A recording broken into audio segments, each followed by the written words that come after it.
Good morning and welcome to Cheche, the show where opinion counts, live on Citizen TV. I'm your host, Udwaka Mimo. Last week, Cheche focused on the role of Parliament and its committees in fighting corruption. This week, Cheche focuses on counties because of the Auditor General's 2014-2015 audit report exposing the misuse and loss of billions of shillings. Governors, in turn, have blamed the Integrated Finance Management Information System, or IFMIS. Well, our guests this morning are the Chairman of the Commission for Revenue Allocation, Mika Cheche, and Wajir County Governor Ahmed Abdullahi, who's the former Chairman of the Finance Committee in the Council of Governors. We also have with us, as usual, our panelists, Batagin Jao and Charles Oviambo, both of Royal Media Services. We're sure you have questions about corruption in the county, so text them to us on 22422 or tweet us using the hashtag Cheche. So, good morning and welcome. Governor, I'll start with you just because it's the counties that are in the dock over this issue of corruption in counties. You and quite a few of your colleagues are accused of being corrupt. How do you respond? I'll say that corruption is a bane of our society in a sense.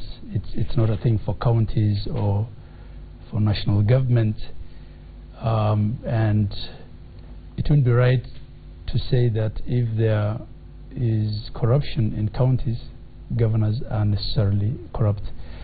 So I think what we have to deal with is each case on its own merit, and on the bit of the audit, which is I think the current storm. The existence of an audit query in itself does not, evidence corruption, because the audit query could well be cleared, and it's normal for the auditor to raise queries. So yes, there's corruption in this country, and the counties are no exception. But I think there's a bit of extreme politicization of the same. And devolution, being the new kid on the block, literally, probably has taken more than its fair share of beating, because there's a lot of focus on it, and I believe this, in a way, is discrediting counties, and the good stories of what counties are doing right. Usually get passed over. Often ignored. Yeah. Okay. Yeah. So there's quite a bit in your response. You've talked about the politicization of corruption, national government, counties. You've talked about, because of course you're an accountant and an auditor, you've talked about questions not necessarily being evidence of corruption. Yeah. And you've also told us that corruption in counties does not necessarily rest with governors. Yeah. Where does the financial management system come in? Because once the corruption allegations against counties were leveled, it was, oh, it's IFMIS, blame IFMIS, it's not us. I think these are totally separate issues. The IFMIS question is one that affected only a number of counties, loss of money through IFMIS. IFMIS is a integrated management information system that manages governmental finances both at the county and at the national level, and there are instances where counties have lost money from their accounts at the Central Bank of Kenya, and they have reported this themselves. The one that has been in the media quite a lot is Kilifi's case of the 51 million shillings. But there are other counties that have actually lost money. There are others that Kakamega, Kitui, Siaya, which discovered and actually stopped the loss of money. It was 80 million, and by the time they discovered, only 4 had exited and the 76 was recovered. In the case of Kitui, the numbers we're talking of was as much as actually 100 million. And the county government of Kitui worked with the CID to actually unravel what happened, and 18 people are in court. Of those 18 that are in court, only one guy who is in the ICT department of Kitui County works for the county government. All the other 17 people either at IFMIS or at CBK or private companies. And of that 100 million, I have on the strength of the governor's word that as much as 72 million has been recovered through the investigation. So the IFMIS issue should be taken separately, and it could just be a case of people with privileged access, resetting others' passwords. So we should look at the robustness of the system, the controls around it. It should be treated like any other cyber crime. Banks in this country lose a lot of money every year to cybercrime. So it's a money for the anti-money laundering, the bank fraud investigators, the CID. But again, in the case of Kilifi, as far as the IFMIS loss is concerned, it was overly politicized. And what we're reading in the media is mixing of other corruption investigations with the IFMIS case. The IFMIS case for the counties is very similar also to the NYS one. Indeed. Yes. And let me go back to the audit. What about the IFMIS? You have said the audit query is not necessarily corruption. Yes. The Auditor General does his work thoroughly, we assume. And as far as I'm concerned, he's a qualified auditor in the government.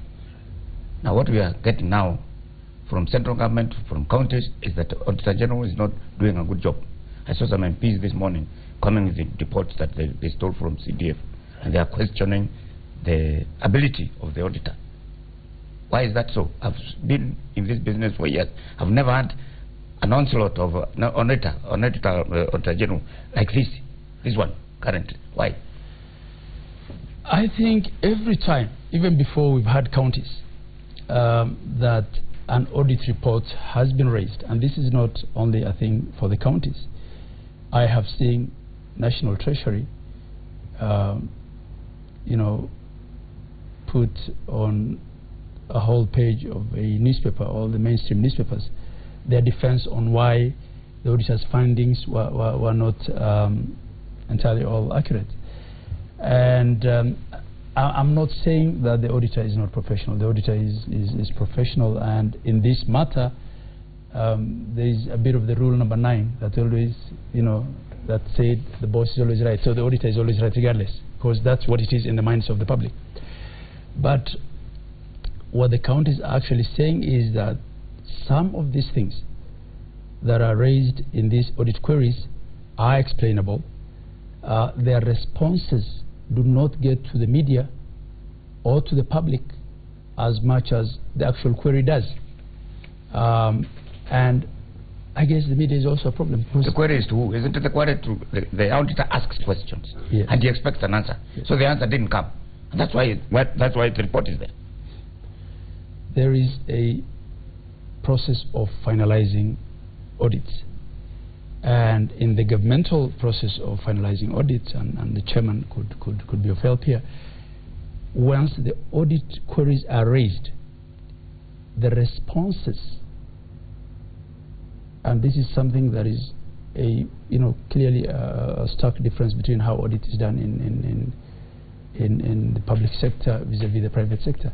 The responses are then taken to the legislative assemblies. In this case, for us, and counties are subject to dual oversight, legislative oversight. It's taken to the county assemblies and to the Senate for the queries to be cleared there. And that query could well be cleared. It could be explained, by which time the damage is done. So what counties are saying is that they have explanations for these queries.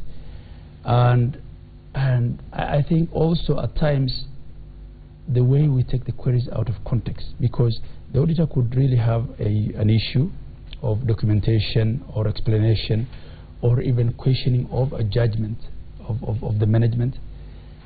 But in our reporting and more so in the media reporting, words like undocumented, unsupported, mega corruption, theft, and things like that are liberally used. yet the query could well be some document in a trail of documents that was missing, or a judgment question which could well not be criminal. So take the case of Wajir, for example. I was going through the report, the auditor's report for Wajir. One thing that is glaring is there was no provision of supporting documents. Is that an indication of lack of capacity? Not really. First of all, when the auditor comes to the field, he is auditing 10 departments and huge balances, tens of thousands of transactions. And for those that get into the audit report, those are the ones that he's got things to query. And it doesn't mean that's all he looked at. Those are his preliminary findings. It could well be that he raises 10 issues out of, I don't know, 2,000 or 3,000 transactions that he audited. And in most cases, subsequent to the preliminary findings or the first stage of querying, those documents are indeed supplied or given, and the audit query dropped. In certain instances, it could well be that yes, the transaction happened, and out of 10 or so steps, one step was missed, because these are people you're working with. Okay, Governor. It does not really invalidate the project or the transaction. And so what we're saying then is that I think there is need for us to have conversations on, because we want the audit to be useful. We want the audit to be useful to us in the executive, both at national and county government, to help us remediate weaknesses. So let's attempt to have a useful conversation here, Governor. You've made your point clear, and you've gone into depth trying to explain the accounting and auditing process to us. And so, Mr. Cheche, I come to you now because in addition to being an accountant and our former central bank governor, you've also been overseeing these allocations. And when, the questions and the concerns about counties' misuse of funds came up, and all these questions around IFMIS and the management of these finances, you were quick to say there is corruption and these people need to be held to account.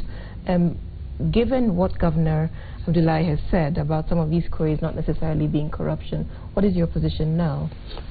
My take is obviously corruption is giving the politician a bad name. And when it comes to audit queries, there are three. We divide into three: outright theft, NYS, Kilifi, money has been lost.